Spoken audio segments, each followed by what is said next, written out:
Antony Blinken. Well, President Biden has welcomed a breakthrough in getting his multi-billion-dollar package on healthcare, green energy and climate through Congress after winning crucial support from a Democratic senator. West Virginia Senator Joe Manchin has been a major thorn in the side of the president. His refusal to back the president's signature energy and healthcare bill destined it to fail in Congress. But now the senator says he supports the plan to pour billions of dollars into clean energy and state-funded healthcare. Mr. Biden said if passed, the legislation would be historic. Well, for more on all these stories, we can cross live to Washington and join Arise US correspondent Eric Ham. Good to see you, Eric. Let's start with the green energy package. President Biden's hopes of passing it have risen after a recalcitrant Democrat senator finally came on board. So what turned the tide in Mr. Biden's favor? Was it due to just one man?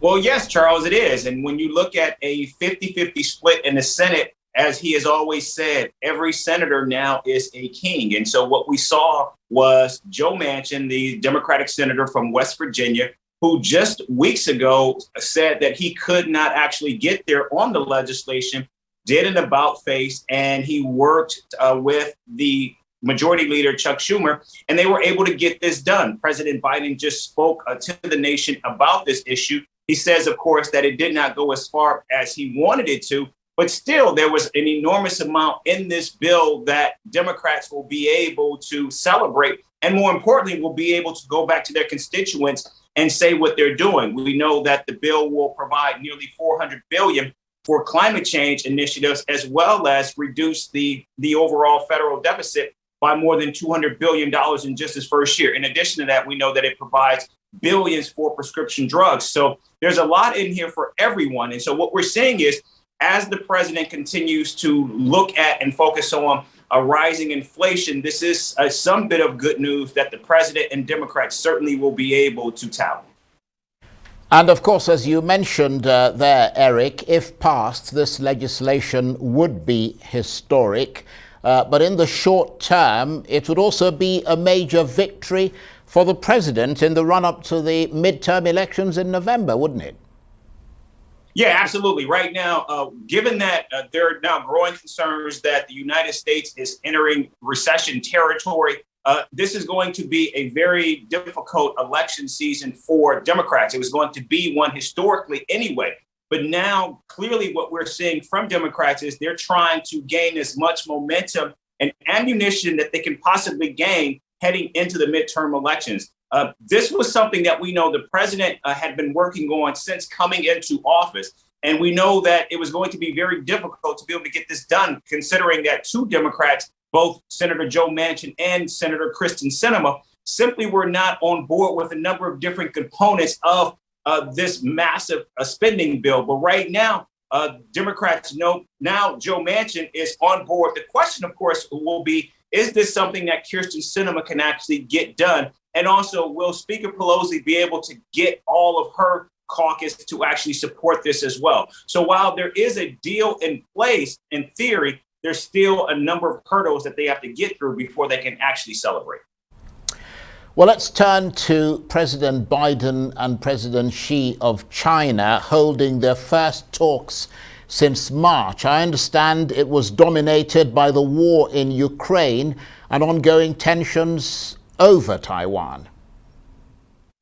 Yeah, that's right. In fact, we know that from our sources that Taiwan was certainly going to be the top of the issue for Xi Jinping. Not simply because, of course, we know that Speaker Pelosi is planning this trip to Taiwan. And so while that is certainly a priority for the Xi, that was not actually what President Biden wanted to focus on, but still Taiwan was the focus. President Biden was concerned about the growing aggressions that we're seeing from China towards Taiwan. And so that was going to make this a central and focal point of the issue. But you're right. Ukraine and of course the ongoing war in Russia is certainly a concern, especially given the fact that right now what the administration is concerned about is how much economic and security support China will lend and provide to Russia, because as we know, the United States, as well as the rest of the West, is trying to box Russia in on this ongoing aggression against Ukraine. Well, absolutely. I mean, the US, of course, has been pushing China to take a stand on the war in Ukraine and to denounce Russia's invasion of Ukraine. But even with this conversation between Mr. Biden and Mr. Xi, that's something that Beijing is unlikely to do.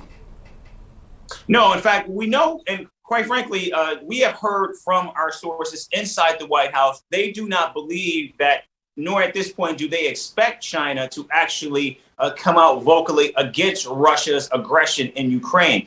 What the United States is hoping to do is to be able to mitigate or limit the amount of support, material support, that China will provide. In addition to that, what we're seeing is, at least with these ongoing talks between the Chinese and the United States, is this is allowing for any tensions, any bad blood to be able to be aired out and to be circulated. And so these talks will continue to take place, not only at the very high level between the two leaders, but we also know that these conversations are ongoing at the lower levels as well. Just before we go, Eric, let's turn once again to Taiwan. You mentioned the thorny issue of the U.S. House Speaker Nancy Pelosi intending to visit Taiwan, a plan that's apparently infuriated the Chinese. There is a sense right now, Eric, that Beijing is in the process of trying to decide what to do about Taiwan, deciding whether this might be the time to launch some kind of military action there. I mean, is there a sense that the U.S. might be able to influence that? Well, President Biden, as well as Speaker Pelosi's visit, certainly would double down on the fact that the United States is prepared to continue to provide support to Taiwan. And the United States has been very vocal, both to China and to the public, about that. Now, of course, the reason we're seeing China becoming increasingly more aggressive, particularly with Speaker Pelosi's possible trip there, I think that speaks to where China is on this issue. But right now, what President Biden is attempting to do is to try to tamp down the tensions and hopefully somehow talk Speaker Pelosi out of actually taking this trip to Taiwan. Eric, thanks very much indeed. We're up to date as always. Eric Ham, Arise US correspondent, filling us in on all the latest developments in and around the United States. He was talking to me there from Washington.